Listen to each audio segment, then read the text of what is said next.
Bismillahirrahmanirrahim. Alhamdulillahirabbil alamin wassalatu wassalamu ala asyrafil mursalin nabiyina Muhammadin wa ala alihi wa sahbihi ajma'in, amma ba'd.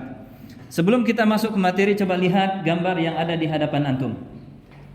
Nah, di sini ayyuhal ikhwah, adakah di antara antum yang pernah melakukan hal ini atau barangkali pernah mendengar atau pernah membaca tentang aktivitas yang dilakukan di gambar ini?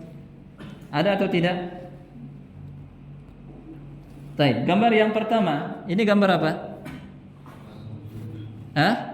Sujud. Di mana sujudnya? Di mana? Di kuburan, sahih? Nah, di makam, mungkin wali, kata mereka wali. Baik, ini yang pertama. Kemudian yang kedua, coba lihat di sini apa? Memotong kerbau, untuk apa? Pembangunan jembatan. Sahih? Nah, kemudian coba lihat gambar yang berikutnya. Ini kurang lebih sama, tapi ana ingin perlihatkan yang keduanya. Coba lihat bagian yang kedua. Nah, di sini beritanya memberikan judul mengenal sosok gaib Eyang Antaboga yang merupakan penjaga Gunung Merapi. Nah, ayo ikhwah, dari gambar-gambar yang antum lihat ini, apakah ini dibenarkan secara syar'i? Sujud di kuburan atau memberikan atau menyembelih hewan untuk pembangunan jembatan, atau meyakini adanya makhluk gaib yang menjaga gunung? Dibenarkan atau tidak? Tentu ini tidak dibenarkan. Bahkan ini termasuk kesyirikan. Ini termasuk kesyirikan yang harus kita jauhi bersama. Nah, maka di sini ayyuhal ikhwah, materi kita akan berkaitan dengan syirik-syirik modern. Mungkin antum bagi yang pernah belajar tauhid sudah tahu bagaimana kesyirikan di zaman dahulu, yang mana orang-orang kufar Quraisy menyembah berhala. Nah, namun barangkali kesyirikan zaman sekarang banyak di antara antum yang tidak tahu. Maka kita akan bahas ini agar kita terhindar, agar kita bisa terhindar dari perbuatan-perbuatan syirik ini. Nah, ayo al-ikhwah, berbicara tentang syirik, maka ana ingin bertanya ke antum semua, apa yang antum ketahui tentang syirik? Syirik secara istilah syar'inya adalah taswiyatu ghairillahi billah fima huwa min khasaisillah. Menyamakan selain Allah dengan Allah dalam perkara-perkara yang menjadi kekhususan Allah Subhanahu wa ta'ala. Maka ketika seorang menyamakan level antara makhluk dengan Allah Subhanahu wa ta'ala, yang mana ini merupakan khusus dimiliki oleh Allah Subhanahu wa ta'ala, maka perbuatan tersebut adalah perbuatan syirik. Contoh misalnya, antum mengatakan bahwa wali misalnya, salah seorang wali, dia tahu kapan akan terjadi kiamat. Atau misalnya ada dukun bilang sama antum, saya tahu kapan akan terjadi kiamat. Sementara Allah mengatakan bahwa kiamat tidak ada yang tahu ilmunya kecuali Allah Subhanahu wa ta'ala. Nah, maka orang yang seperti ini, orang yang meyakini adanya orang yang tahu kapan akan terjadi kiamat, maka jatuh ke dalam kesyirikan, karena yang tahu hanyalah Allah Subhanahu wa ta'ala. Maka ini pengertian dari syirik, yakni menyamakan selain Allah dengan Allah dalam perkara yang menjadi kekhususan Allah Subhanahu wa ta'ala. Atau juga sebagian ulama memberikan definisi dengan menyatakan an yaj'alal 'abdu lillahi niddan, an yaj'alal 'abdu lillahi niddan fi rububiyyatihi aw uluhiyyatihi aw asma'ihi wa sifatihi. Seseorang menjadikan tandingan untuk Allah Subhanahu wa ta'ala dalam hal rububiyah Allah, dalam hal uluhiyah Allah, atau dalam hal asma' wa sifat. Baik, rububiyah, apa itu rububiyah? Yakni mengesahkan Allah Subhanahu wa ta'ala dalam hal penciptaan, kepemilikan, dan yang mengatur. Nah, maka jangan sampai kita meyakini ada orang yang yang bisa menciptakan atau yang memiliki alam semesta ini atau yang mengatur alam semesta ini, karena ini adalah perbuatan syirik. Atau dalam hal uluhiyah. Apa itu uluhiyah? Ifradullah ta'ala bil ibadah, ya, mengesahkan Allah dalam hal ibadah. Maka semua ibadah yang kita lakukan, apapun bentuknya, maka tidak boleh diberikan kecuali untuk Allah Subhanahu wa taala. Ketika orang memalingkan ibadah tersebut kepada selain Allah, maka dia jatuh ke dalam kesyirikan. Baik, kemudian dalam asma wa sifat, ya, nama-nama dan sifat Allah Subhanahu wa taala. Kita tahu misalnya Allah Subhanahu wa taala di antara namanya adalah Al-Alim, Allah yang Maha mengetahui. Nah, maka jangan kita sematkan sifat ini kepada selain Allah Subhanahu wa taala. Maka tidak boleh kita meyakini atau mempercayai adanya orang yang tahu ilmu gaib. Karena sekarang banyak, ya, dia mengatakan saya tahu ilmu gaib, terutama para dukun. Ya, dukun mengatakan apa? Oh, saya tahu bagaimana nasib kamu ke depannya. Nasib ke depan itu ilmu gaib atau bukan? Ilmu gaib. Nah, maka ya, kalau ada yang mengklaim seperti ini, maka dia terjerumus ke dalam kesyirikan. Baik, bisa dipahami ikhwah? Baik. Nah, sekarang berikutnya, bagaimana hukum syirik? Apakah syirik diperbolehkan? Jelas. Syirik hukumnya haram, bahkan syirik merupakan dosa yang paling besar. Tidak ada dosa yang lebih besar dari kesyirikan. Nah, bahkan ayyuhal ikhwah, para nabi dan rasul yang diutus oleh Allah Subhanahu wa taala, tujuan utamanya adalah untuk merealisasikan tauhid dan menghilangkan kesyirikan. Allah Subhanahu wa taala ya menyebutkan bahwa para nabi dan rasul itu diutus oleh Allah untuk merealisasikan tauhid dan menghindari syirik atau menjauhkan kesyirikan. Walaqad ba'atsna fi kulli ummatin rasulan an i'budullaha wajtanibu at-taghut. Kami telah mengutus pada setiap kaum seorang nabi. Tujuannya apa? Agar mereka menyembah Allah dan menjauhi taghut, menjauhi kesyirikan. Kemudian tidak semua syirik levelnya sama. Ada yang levelnya besar, akbar, dan ada levelnya asghar. Dan ini memiliki konsekuensi berbeda. Kalau konsekuensi dari syirik akbar, maka insya Allah akan ada di slide berikutnya. Nah, adapun syirik asghar, maka di antara konsekuensinya adalah orang yang terjerumus ke dalam syirik asghar, maka amalan yang dia lakukan dan dibarengi dengan syirik asghar ini, maka akan ditolak. Contoh misalnya, ada di antara antum misalnya sholat di masjid, tiba-tiba ada yang melihat, kemudian langsung diperbaiki sholatnya. Yang tadinya sholatnya setengah menit tiba-tiba jadi 1 jam misalnya. Tujuannya apa? Agar dia dipuji. Nah, maka di sini apa? Dia terjerumus ke dalam syirik asghar. Maka ya, konsekuensi dari syirik ini adalah sholatnya tersebut tidak diterima. Adapun amalan yang lain yang tidak dibarengi dengan syirik asghar, maka diterima oleh Allah Subhanahu wa taala. Baik, kemudian ayyuhal ikhwah, nah di sini perlu kita tanyakan pada diri kita masing-masing, apakah syirik itu berbahaya atau enggak? Berbahaya atau tidak? Jelas, syirik ini sangat berbahaya. Nah, di antara bahaya kesyirikan yang pertama, tidak akan mendapatkan ampunan Allah jika dia mati di atas kesyirikan dan belum bertobat. Jadi kalau ada orang yang jatuh ke dalam kesyirikan, terutama syirik akbar, syirik yang besar, dan sampai mati dia belum bertobat, maka dia tidak akan diampuni oleh Allah Subhanahu wa taala. Nah, di sini Allah Subhanahu wa taala menyebutkan, innallaha la yaghfiru an yushraka bihi wa yaghfiru ma duna dzalika liman yasha. Sesungguhnya Allah tidak akan mengampuni dosa syirik, ya, dan akan mengampuni dosa selainnya bagi yang Allah kehendaki. Kalimat ini ayyuhal ikhwah, bagi yang dikehendaki, ini menunjukkan bahwa dosa besar, ya misalnya seorang mencuri, seorang berzina misalnya, dan sampai mati dia belum bertobat misalnya, ada enggak peluang untuk dia diampuni oleh Allah Subhanahu wa taala? Ada. Karena Allah mengatakan, wa yaghfiru ma duna dzalika liman yasha, dan Allah akan mengampuni dosa selain syirik bagi yang dikehendaki. Artinya ada peluang untuk dia diampuni. Adapun kesyirikan, maka Allah katakan la yaghfiru, Allah tidak akan mengampuninya.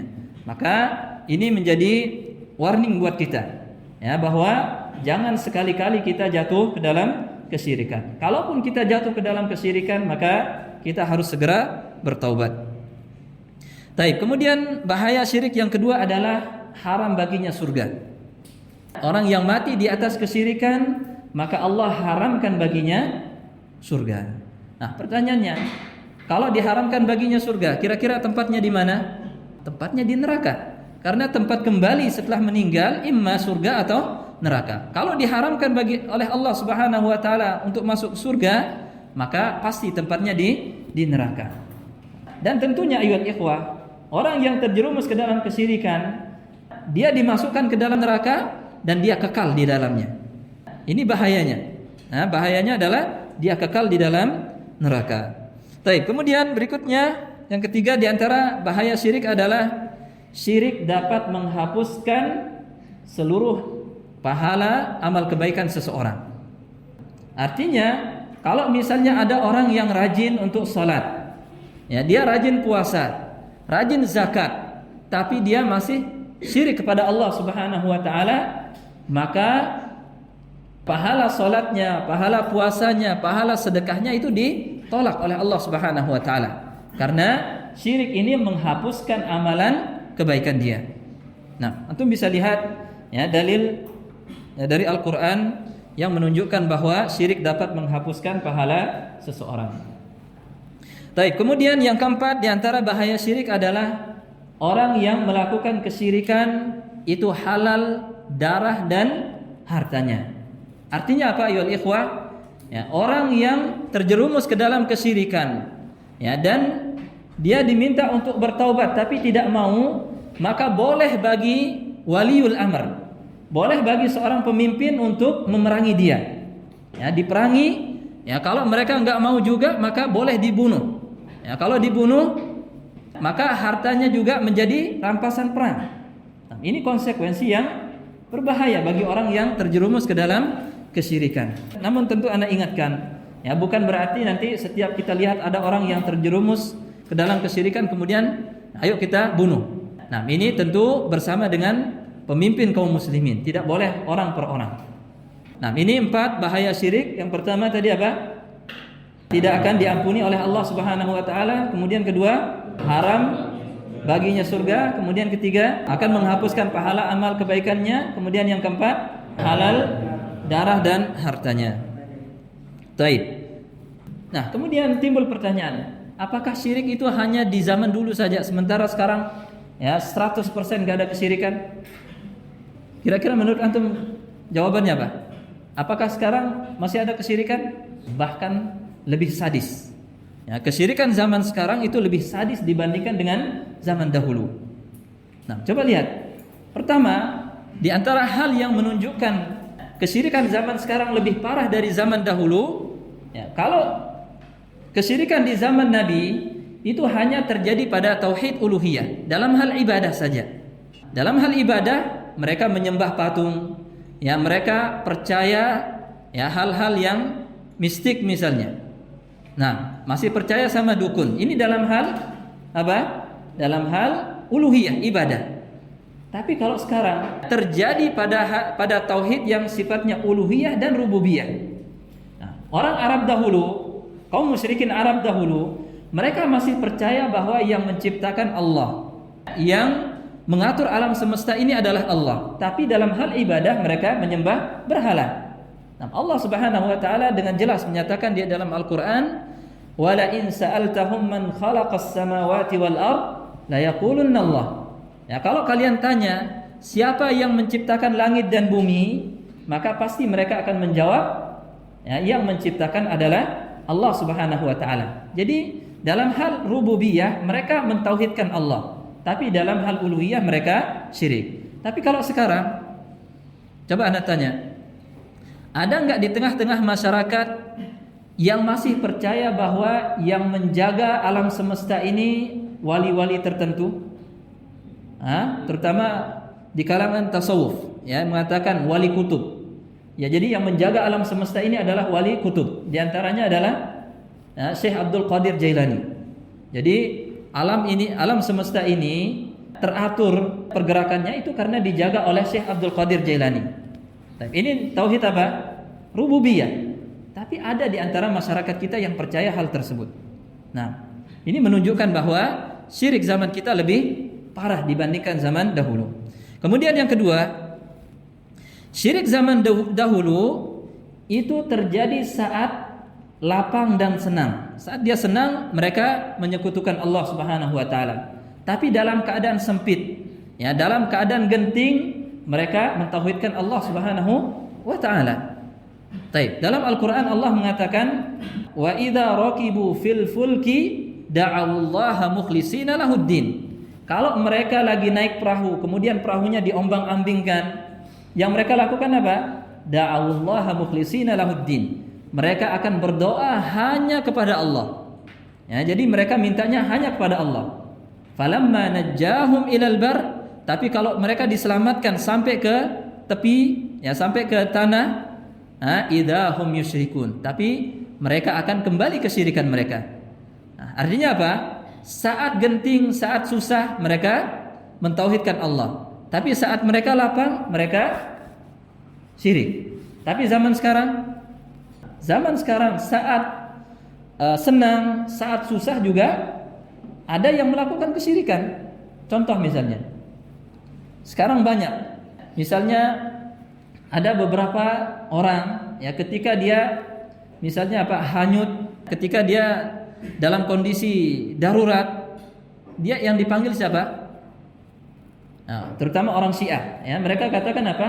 Ya Husain, ya Ali, wahai Husain, bantu saya, selamatkan saya.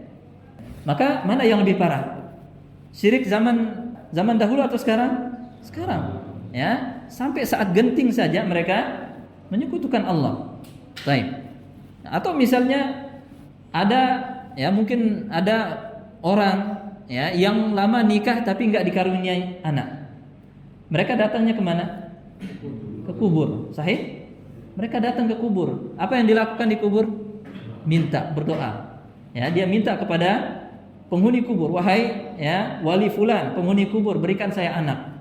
Ini saat genting mereka minta ke kuburan. Kenapa enggak minta kepada Allah Subhanahu wa taala? Kemudian yang ketiga, di antara hal yang menunjukkan bahwa syirik zaman sekarang itu lebih parah dibandingkan dulu. Coba lihat, ini objek kesyirikannya. Objek atau yang disembah oleh kaum musyrikin dahulu itu adalah benda-benda yang ada nilainya. Ya, mereka sembah batu, mereka sembah patung-patung orang soleh. Tapi kalau sekarang yang disembah apa? Sesuatu hal yang gak ada nilainya. Suatu hal yang gak ada nilainya. Coba kita lihat misalnya, orang-orang musyrik zaman dahulu mereka menyembah Lata. Antum pernah dengar kalimat Lata? Salah satu patung yang ada di kota Mekkah. Nah, siapa Lata ini? Siapa Lata yang disembah oleh mereka? Dia adalah orang soleh. Dia adalah orang soleh yang mana dia itu membuat roti untuk orang-orang yang datang ke Mekah untuk melakukan haji dan umrah. Ini adalah amal soleh. Nah, ketika dia meninggal maka dibuatkan patung, kemudian setelah berjalan waktu maka disembah. Nah, intinya di sini apa? Patung yang disembah ini memiliki nilai, ya, karena dia adalah patung orang soleh. Tapi kalau sekarang yang disembah apa? Ya, jin. Ya, yang disembah adalah jin penunggu laut, ya, jin penunggu gunung, atau jin penunggu, ya, tempat-tempat angker. Jadi bisa antum lihat misalnya ada beberapa tempat angker, ya, kalau lewat apa yang dilakukan? Permisi. Sahih? Ya, permisi, ya, penghuni, ya, penghuni tempat ini, jangan ganggu saya. Atau bahkan ada yang memberikan sesajen. Nah, mungkin nanti di akhir bagi yang mau pilih yang bagian akhir ada ritual yang ada di daerah kalau nggak salah Jawa Tengah, ya, atau Jawa Timur, itu namanya sedekah laut. Pernah dengar istilah sedekah laut? Nah, mereka potong kerbau, kemudian kepala kerbaunya bawa ke tengah laut, kemudian dibuang di tengah laut. Ini yang mereka lakukan apa? Kenapa mereka buang itu? Agar jin yang ada di tengah laut itu tidak mengganggu dia. Nah, ini syirik atau bukan? Syirik. Jadi mereka apa? Mereka menyekutukan Allah dengan sesuatu yang gak ada nilainya. Jin itu lebih rendah dari manusia. Tapi itu yang dijadikan sebagai sekutu bagi Allah Subhanahu wa taala. Maka ayyuhal ikhwah, ini adalah kesesatan yang sangat nyata. Baik. Nah, sekarang coba kita lihat contoh-contoh syirik di zaman modern. Nah, tadi sudah kita isyaratkan bahwa tauhid ada 3, ada tauhid rububiyah, tauhid uluhiyah, dan tauhid asma wa sifat. Nah, bagaimana bentuk kesyirikan dalam hal rububiyah? Bentuk kesyirikan dalam hal tauhid rububiyah yang merupakan syirik besar diantaranya adalah keyakinan bahwa Syekh Abdul Qadir Jailani itu diberikan kalimat kun. Apa arti kun? Jadilah. Jadi mereka meyakini bahwa Syekh Abdul Qadir Jailani kalau ingin sesuatu cuma dia bilang kun, jadilah, maka akan jadi. Tapi pertanyaannya, yang memiliki kemampuan kun ini siapa? Allah Subhanahu wa taala. Allah mengatakan idza arada syai'an an yaqula lahu kun fayakun. Kalau Allah menginginkan sesuatu, maka cukup bagi Allah mengatakan kun, maka akan jadi. Ini apa? Ini kekhususan Allah Subhanahu wa taala. Namun ada orang yang meyakini seperti ini. Syekh Abdul Qadir bisa melakukan seperti yang dilakukan oleh Allah Subhanahu wa taala. Maka ini adalah syirik besar. Kemudian juga wali bisa menciptakan. Wali bisa menciptakan, terutama di kalangan Syiah. Mereka meyakini bahwa imam-imam mereka, wali-wali mereka itu orang yang diberikan kemampuan untuk menciptakan atau yang lainnya. Maka ini adalah kesyirikan, karena yang bisa menciptakan hanyalah Allah Subhanahu wa taala. Kemudian berikutnya adalah ada yang mengatur alam semesta selain Allah. Kayak tadi di gambar yang Anda tampilkan. Ada siapa tadi? Eyang Antaboga dia yang menjaga gunung. Kalau sekarang kalau di Indonesia apa? Nyi Roro Kidul. Yang menjaga pantai selatan. Baik. Ini terjadi atau tidak? Terjadi. Nah, ini adalah bentuk kesyirikan. Baik, berikutnya adalah berhukum dengan selain hukum Allah. Dan dia meyakini bahwa hukum yang dibuat dia, hukum selain Allah tersebut itu lebih baik dari hukum Allah. Baik, contoh misalnya ketika membagi warisan, dalam hal pembagian warisan, dalam Al-Quran Allah menyebutkan bahwa bagian anak laki-laki itu 2 kali dari anak perempuan. Nah, kemudian misalnya dia bilang ini enggak adil. Masa perempuan yang lebih lemah itu bagiannya 1, sementara anak laki-laki yang kuat itu 2 kali lipat. Nah, maka saya enggak mau dengan ini. Jadi yang perempuannya dapat 2, yang anak laki-lakinya dapat 1. Nah, ini apa? Berhukum dengan hukum selain Allah. Nah, kalau dia meyakini bahwa anak perempuan itu dikasih 2 kali lipat, kemudian anak laki-laki 1 kali, kemudian dia meyakini bahwa ini lebih baik dari hukum Allah, maka dia terjerumus ke dalam kesyirikan, syirik dalam hal rububiyah. Kenapa ayyuhal ikhwah? Kenapa dia jatuh ke dalam kesyirikan?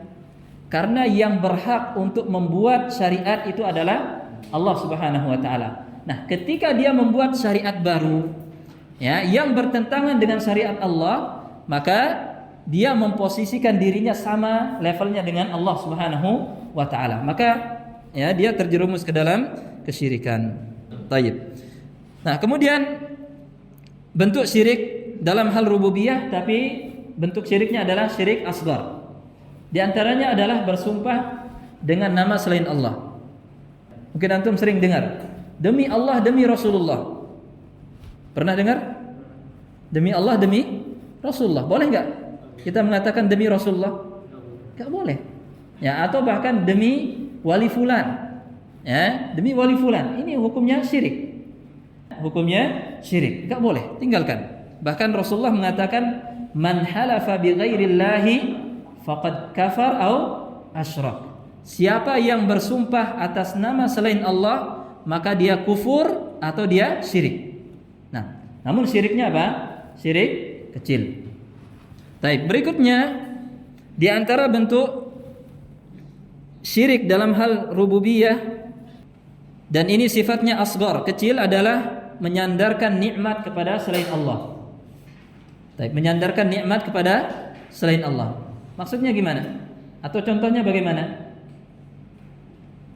Baik, misalnya sekarang ada di antara antum diterima di UI misalnya. Diterima di UI jurusan kedokteran. Kemudian dia mengatakan apa? Saya diterima ini berkat kerja keras saya. Saya bisa diterima di UI karena kerja keras saya. Pertanyaannya, yang bisa membuat antum lulus di UI itu siapa? Allah Subhanahu wa taala. Terus bagaimana dengan usaha yang antum lakukan? Usaha itu hanya sebatas wasilah, perantara dan sebab. Bukan apa? Bukan kemampuan antum sendiri yang bisa meloloskan antum, tapi Allah yang memberikan. Maka ketika antum mendapatkan nikmat, maka jangan antum katakan ini karena usaha saya. Tapi katakan apa? Ini rahmat dan karunia dari Allah Subhanahu wa taala, kemudian dibarengi dengan usaha yang saya lakukan. Nah, jadi jangan sekali-kali antum sandarkan nikmat kepada diri antum. Atau misalnya antum pergi berobat ke dokter, kemudian antum sembuh, kemudian antum bilang, oh saya sembuh karena dokter ini. Saya sembuh karena dokter ini. Emang dokter bisa menyembuhkan? Gak bisa. Yang menyembuhkan siapa? Allah Subhanahu wa taala. Maka sandarkan nikmat kepada Allah Subhanahu wa taala. Baik, kemudian berikutnya adalah bentuk syirik apa? Dalam tauhid rububiyah, menyatakan kehendak karena atas kehendak Allah dan kehendak fulan. Yani antum mengatakan masya Allah wa syaa fulan. Baik, contoh misalnya, oh acara ini sukses karena kehendak Allah dan kehendak fulan. Nah, ini enggak boleh. Kenapa? Karena konotasi dari kalimat dan itu adalah sama. Menyamakan level Allah dengan makhluknya. Nah, yang benar gimana? Oh ini acara ini sukses karena kehendak Allah, kemudian pakai kalimat kemudian usaha dari panitia misalnya. Itu yang benar. Tapi jangan sekali-kali antum katakan ini sukses karena kehendak Allah dan usaha dari panitia misalnya. Nah, ini termasuk dalam kesyirikan. Baik, berikutnya ayyuhal ikhwah, kita pindah ke kesyirikan dalam hal tauhid uluhiyah. Apa saja bentuknya? Nah, di antaranya adalah, dan ini termasuk syirik akbar. Pertama, menyembelih kepada selain Allah. Menyembelih kepada selain Allah. Baik. Seperti gambar di awal. Antum bangun rumah. Ketika bangun rumah, sebelum peletakan batu pertama, maka antum potong potong ayam misalnya. Potong ayam, darahnya dicipratkan di pondasinya. Tujuannya apa? Biar enggak diganggu sama jin. Biar enggak ada jin yang masuk misalnya. Atau kayak tadi, bangun jembatan. Biar jinnya enggak marah dan enggak merusak jembatannya, maka potongin kerbau, nanti kepala kerbaunya ditanam di bawah jembatannya atau di pondasi jembatannya. Ini semua adalah kesyirikan. Kenapa? Kenapa ini kesyirikan? Karena ketika antum menyembelih, itu tujuannya adalah untuk meminta keridhaan dari jin tersebut. Jadi antum tujukan sembelihan antum untuk selain Allah Subhanahu wa taala. Maka ini enggak boleh. Kemudian di antaranya adalah berdoa kepada selain Allah, minta kepada selain Allah. Baik, misalnya apa? Antum bilang, ya Rasulullah misalnya. Hatta Rasulullah enggak boleh. Jangan sekali-kali antum bilang, wahai Rasulullah, selamatkan saya atau masukkan saya ke dalam surga. Ini enggak boleh. Ini termasuk kesyirikan. Karena apa? Karena yang boleh kita mintai itu hanyalah Allah Subhanahu wa taala. Apalagi orang-orang yang di bawah Rasulullah sallallahu alaihi wasallam. Baik. Kemudian berikutnya adalah istighatsah. Apa itu istighatsah? Minta perlindungan dalam keadaan sempit. Dalam keadaan darurat antum minta. Nah, ini disebut dengan istighatsah. Nah, misalnya ada yang hanyut di Sungai Cisadane. Saat hanyut dia bilang apa? Bukan bilang ya Allah selamatkan saya, tapi dia bilang wahai Syekh Abdul Qadir Jailani, selamatkan saya. Nah, ini kesyirikan ayyuhal ikhwah. Kenapa? Yang bisa menyelamatkan antum dalam kondisi ini siapa? Hanya Allah Subhanahu wa taala. Makanya ketika Nabi Ibrahim alaihissalam dilemparkan ke dalam api, nah, maka Jibril datang menawarkan bantuan. Jadi Jibril datang, wahai Ibrahim, mau nggak saya bantu? Kata Nabi Ibrahim, kalau kamu, maka saya nggak butuh.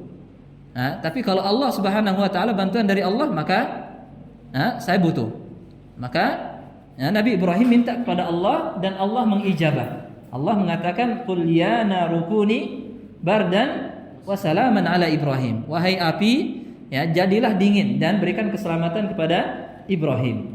Nah, jadi saat genting maka tidak boleh meminta kepada selain Allah Subhanahu wa taala. Kemudian berikutnya adalah bernazar kepada selain Allah. Ya, bernazar pada selain Allah. Yakni misalnya antum mengatakan, kalau saya keterima di UIM misalnya. Ya, kalau saya keterima di Madinah, maka saya bernazar untuk menyembelih ya sapi untuk kuburan wali fulan. Nah, ini bernazar untuk selain Allah. Ini enggak boleh hukumnya, dan ini hukumnya syirik besar. Baik, berikutnya adalah isti'adzah, meminta perlindungan kepada jin. Ya, baik, misalnya apa? Datang ke dukun, ya, datang ke dukun minta khadam. Pernah dengar istilah khadam? Nah, apa itu khadam? Jin yang menjaga dia. Nah, datang ke dukun minta agar diberikan jin khadam. Ini haram hukumnya. Kenapa ayyuhal ikhwah? Karena jin enggak ada kemampuannya. Nah, justru jin akan memiliki kemampuan kalau kita menghinakan diri kepada mereka. Ya, makanya dalam surat Jin Allah menyatakan, wa annahu kana rijalun minal insi ya'udzuuna birijalin minal jinni fazaduhum rahaqa. Jadi ada laki-laki dari manusia yang minta perlindungan kepada jin, maka jin ini karena ada yang meminta pertolongan ke dia, maka dia semakin mengembang, semakin besar kepalanya, dan semakin bermaksiat kepada Allah Subhanahu wa taala. Jadi enggak boleh kita minta kepada jin, seperti yang Anda contohkan tadi. Jangan antum masuk ke hutan misalnya, atau masuk lewat di tempat angker, jangan bilang permisi, jangan ganggu saya. Ya akhi, yang kita lakukan adalah berdoa kepada Allah. Apa doanya? Misalnya apa? A'udzu bikalimatillah. A'udzu bikalimatillahit tammati min syarri ma khalaq. Kita minta kepada Allah agar Allah menyelamatkan kita dari gangguan dia. Bukan kita minta sama dia. Nah, ini yang benar. Kemudian berikutnya adalah sihir. Taib, sihir juga termasuk dalam syirik besar. Kenapa? Karena sihir tidak akan mungkin terjadi kecuali dengan bantuan jin. Tukang sihir itu nggak mungkin bisa melakukan sihirnya kecuali dengan bantuan jin. Nah, ketika dia minta bantuan ke jin, kira-kira jinnya mau nggak dia membantu dengan gratis? Atau barangkali dia atau jinnya mau membantu dengan ikhlas karena Allah? Mungkin atau tidak? Nggak mungkin. Nah, jin akan membantu dukun itu dengan imbalan apa? Dengan imbalan kesyirikan, maksiat dan semisalnya. Nah, makanya banyak dukun-dukun yang ditangkap di Saudi, ketika ditanya, apa ritual yang kamu lakukan agar jin tersebut mau membantu kamu? Salah satunya adalah melakukan maksiat, melakukan kekufuran. Di antara mereka ada yang sujud ke jinnya. Kemudian ada yang menghinakan Al-Qur'an. Al-Qur'an ditaruh di dalam kloset, kemudian dikencingin. Nah, sampai seperti itu. Ada yang disuruh oleh jinnya agar dia mau dibantu buat Al-Qur'an jadi keset. Tempat dia bersihkan kakinya. Ada yang disuruh sendalnya, di bawah sendalnya taruh Al-Qur'an. Itu banyak. Atau bahkan ada yang disuruh oleh jinnya dengan tulis ayat kursi dengan darah haid. Tulis ayat kursi dengan darah haid. Ini adalah semua penghinaan kepada Al-Qur'an, dan itu termasuk kekufuran. Nah, maka tidak mungkin seseorang bisa melakukan sihir kecuali dengan bantuan jin. Dan jin mau membantu dengan imbalan adalah syirik, syirik atau kufur. Nah, maka orang yang terjerumus ke dalam perbuatan sihir, ini termasuk syirik besar. Bahkan hukuman orang yang melakukan sihir apa? Ayo ikhwah, darbatun bis-saif.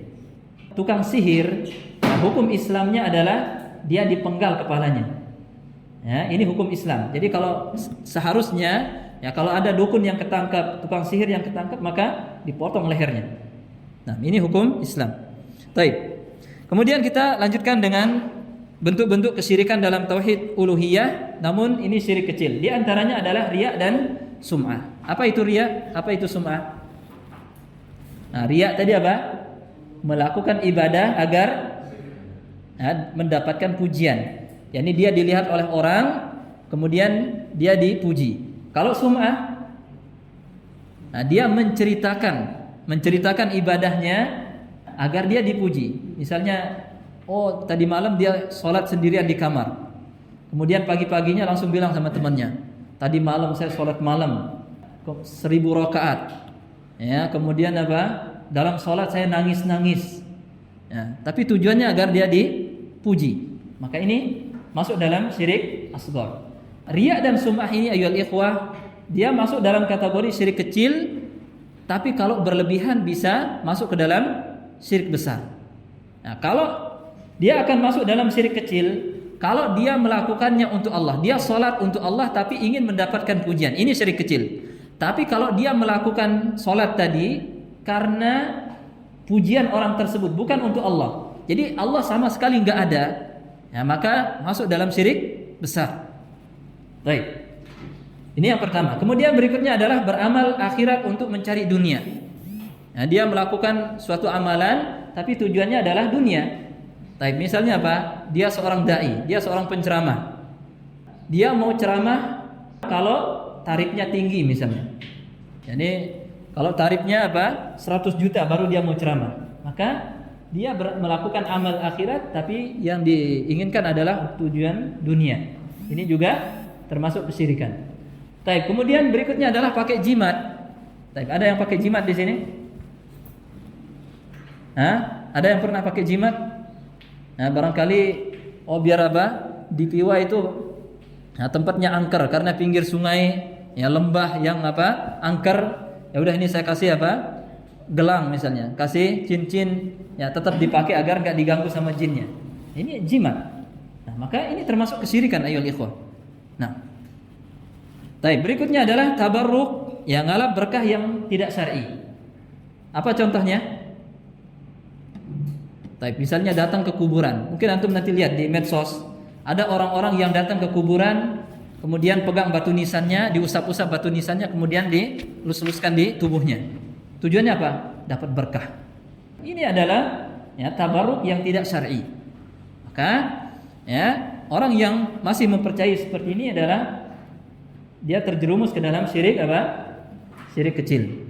Nah, tapi berikutnya adalah tatayur. Ya, pamali. Apa itu tatayur atau pamali? Menganggap sial. Tapi ana tanya. Antum rata-rata dari kota besar kan? Nah, pernah lihat misalnya gedung yang tinggi? Tapi ana tanya, ada enggak gedung lantai 13? Pernah enggak antum naik di gedung yang tinggi, kemudian di liftnya ada tertulis di sana lantai 13? Enggak ada. Biasanya yang ada apa? 12A, 12B, kemudian loncat ke 14. Nah, kenapa? Kenapa itu enggak ada?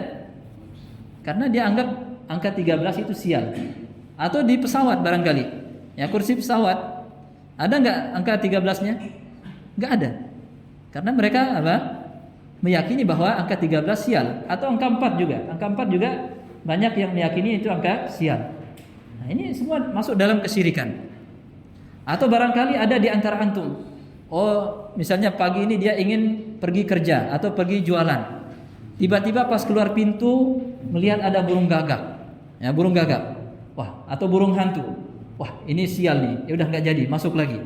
Nah, ini semua masuk dalam syirik. Maka hindari ayyuhal ikhwah. Ini enggak ada yang sial. Ya. Nah, bahkan di sebagian tempat itu bentuk sialnya apa? Hari Selasa. Hari Selasa dianggap hari sial. Jadi enggak ada kesialan dalam Islam. Taib. Nah, ini apa? Bentuk syirik kecil dalam tauhid uluhiyah. Nah, berikutnya contoh syirik dalam tauhid asma wa sifat. Nah, contohnya diantaranya adalah meyakini ada yang mengetahui ilmu gaib selain Allah. Nah, misalnya mengatakan, oh wali fulan ini ilmunya ya sudah tinggi, dan di mana dia tahu ilmu gaib. Ya, kalau mau tahu tebak masa depan Anda, silahkan datang ke kiai fulan karena dia tahu masa depan. Ini semuanya dusta. Karena yang mengetahui ilmu gaib itu adalah hanyalah Allah Subhanahu wa taala. Bahkan Rasulullah enggak tahu ilmu gaib.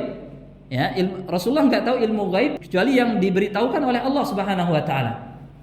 Makanya Allah mengatakan atau memerintahkan nabinya, "Lau kuntu a'lamul ghaiba lastakthartu minal khair." Kalau seandainya aku tahu ya ilmu gaib, maka aku akan perbanyak amal ibadah. Ya, akan perbanyak amal kebaikan. Nah, bahkan nanti di akhirat ketika orang-orang ingin datang minum di telaga Kautsarnya Rasulullah, maka malaikat yang menahan beberapa orang. Ya, malaikat menghalangi beberapa orang agar tidak minum di sana. Maka Rasulullah bilang, ya, wahai malaikat, itu adalah sahabatku, itu umatku. Maka malaikat ini menyatakan, ya, innaka la tadri ma ahdatsu ba'da. Wahai Muhammad, kamu enggak tahu apa yang dia lakukan orang ini setelah kamu meninggal. Artinya Rasulullah enggak tahu apa yang terjadi setelah beliau wafat. Nah, apalagi ya orang-orang yang di bawah Rasulullah, maka lebih tidak tahu tentang hal gaib. Baik, juga contohnya adalah meyakini dukun tahu ilmu gaib. Ya, seperti tadi. Ya, sekarang kan banyak. Siapa yang mau di Terawang masa depannya, silahkan kirim SMS misalnya. Nah, rek spasi titik-titik spasi nama, kirim ke nomor ini. Nanti akan di Terawang. Ini apakah dia masa depannya baik atau tidak? Ini semua adalah kesyirikan. Karena masa depan semuanya di tangan Allah Subhanahu wa taala. Tapi berikutnya juga meyakini wali maha mendengar atau maha mengetahui. Nah, ini juga apa? Jelas ini kesyirikan. Kenapa? Karena yang mengetahui ilmu gaib atau yang maha mendengar, yang maha mengetahui itu hanyalah Allah Subhanahu wa taala. Kita sebutkan kisah atau dua kisah agar kita termotivasi untuk bertauhid dan meninggalkan kesyirikan. Di antaranya adalah kisah Amr bin Al-Jamuh. Siapa Amr bin Jamuh? Ini adalah tokoh ya di Ansar, ya tokoh di Madinah. Ya, ketika Mus'ab bin Umair ya diutus oleh Rasulullah untuk berdakwah di Madinah, maka dia paling menentang. Karena apa? Karena dia sangat cinta dengan Tuhannya. Dia cinta dengan patungnya. Patungnya namanya Manaf. Namun tanpa pengetahuan dia, anaknya dan istrinya masuk Islam. Ya, dan anak dan istrinya ini takut. Jangan sampai bapak kita tahu kalau kita masuk Islam. Maka gimana cara mereka agar bapaknya juga masuk Islam? Jadi caranya patungnya ini di malam pertama diambil kemudian dibuang di bak sampah. Kemudian ini si Amr bin Jamuh ini nyari, mana patung saya? Kalau saya tahu ini yang siapa yang menghilangkan ini, saya akan bunuh. Nah, kemudian dibilang jangan-jangan di bak sampah. Dicari di bak sampah, ternyata dapat. Kemudian dibersihkan, kemudian ditaruh lagi di ruangannya. Di malam kedua juga sama, sampai malam ketiga. Maka setelah malam ketiga, ya ternyata Tuhannya ini tidak bisa melindungi dirinya. Maka dia bilang sama anak-anaknya, saksikan bahwa saya masuk Islam. Kenapa? Karena kalau seandainya dia bisa memberikan manfaat untuk saya, maka pertama kali yang dia berikan manfaat adalah dirinya. Ya, kenapa dia biarkan dirinya dibuang ke bak sampah? Nah, baik. Kemudian berikutnya kisah orang yang masuk surga dan neraka gara-gara seekor lalat. Ini mungkin antum pernah dengar, terutama yang pernah belajar tauhid. Nah, jadi ada dua orang laki-laki. Satunya masuk surga dan satunya masuk neraka. Kisahnya, laki-laki pertama ini melewati suatu kaum yang mana mereka menyembah berhala. Dan mereka tidak membolehkan orang lewat di tempatnya kecuali sujud dan memberikan kurban, ya, memberikan sesajen kepada patungnya. Maka satu ini diperintahkan, kamu harus sujud, nah, dan harus memberikan sesajen. Dia bilang, Ya, sujud bisa, tapi sesajen saya nggak bawa, nggak punya apa-apa. Ya, kalau gitu cari lalat, tangkap lalat, kemudian itu yang dijadikan sebagai sesajen. Maka dia cari lalat, kemudian dia jadikan sebagai sesajen. Maka dia dilepas, ya bebas. Kemudian yang kedua, disuruh dengan hal yang sama, sujud dan berikan sesajen. Dia bilang saya nggak mau sujud. Kalau gitu berikan sesajen, nggak mau. Ya sekalipun pakai lalat, nggak mau. Akhirnya dia dibunuh. Nah, yang dibunuh ini masuk surga karena apa? Karena dia nggak mau sujud dan nggak mau memberikan sesajen sekalipun dalam bentuk lalat.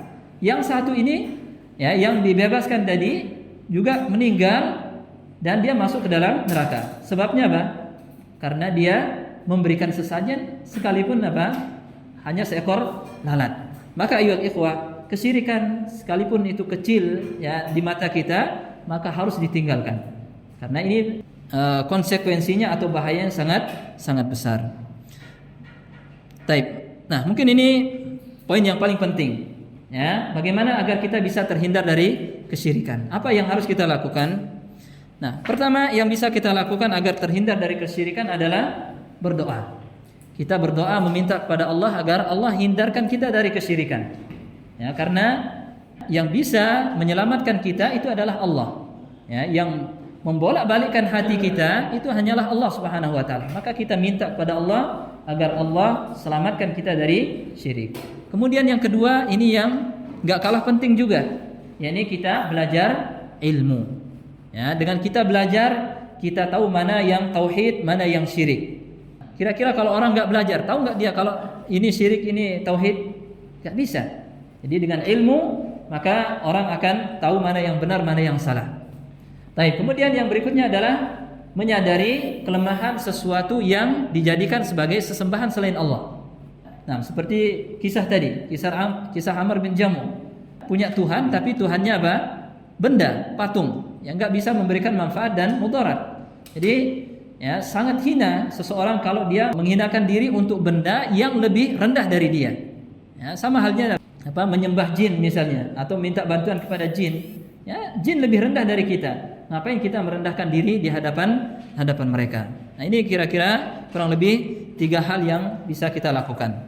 Nah, berdoa, kemudian belajar, kemudian yang terakhir kita sadar. Ya, kita harus berpikir yang realistis bahwa kalau kita menyekutukan Allah dengan selainnya, maka ini adalah tidak masuk akal.